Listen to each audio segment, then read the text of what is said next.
Okay போ, ஆனா யாரு கூட மட்டும் சொல்லிட்டு போ. ஏன்னா என்னை விட ஏதோ ஒரு வகையில உன் மனசுல எவனோ ஒருத்தன் வந்திருக்கான். சொல்லு, அது யாரு? நீங்க பண்ணிக்கிட்டு இருக்கிற தப்ப மறைக்கிறதுக்காக ஏன் என் மேல பழிய போடுறீங்க? மனசுல வேற ஒருத்திய வச்சுக்கிட்டு என் மேல பாசமா இருக்கிற மாதிரி வாழ்ந்துகிட்டு இருக்கீங்களே, அந்த மாதிரி நான் இல்ல.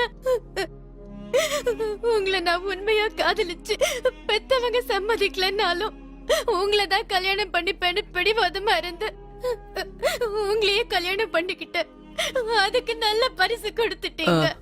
நீங்க எந்த சமாதானமும் சொல்ல வேண்டாம், எனக்கு எல்லாம் தெரியும். அவ கூட வாழறதுதான் உங்களுக்கு சந்தோஷம்னா தாராளமா நீங்க அவ கூடவே வாழலாம். உங்க சந்தோஷத்துக்கு குறுக்க நான் வர மாட்டேன்.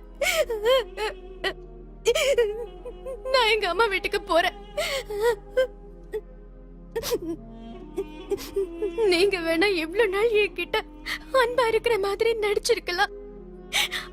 ஆனா நான் உண்மையாதான் உங்களோட வாழ்ந்த அந்த நினைவுகளோடவே இனிமேலும் வாழ்ந்துருவேன். பூஜா என்ன சொல்ற நீ?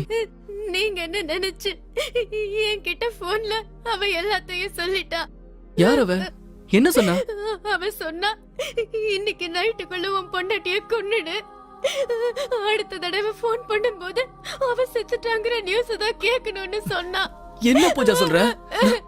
நான் போய் உள்ள யார் பூஜா? யார் அவ? அதான் பிரியா. என்ன பிரியாவா?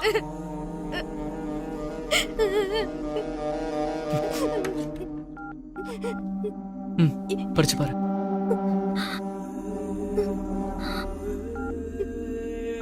பிரியா அவ கல்யாணத்துக்கு வர சொல்லி SMS அனுப்பிச்சிருக்கா. மேரேஜ் இன்விடேஷன் அனுப்பிச்சிருக்கலாம். மறக்காம இந்த SMS உங்ககிட்ட காட்ட சொன்னா.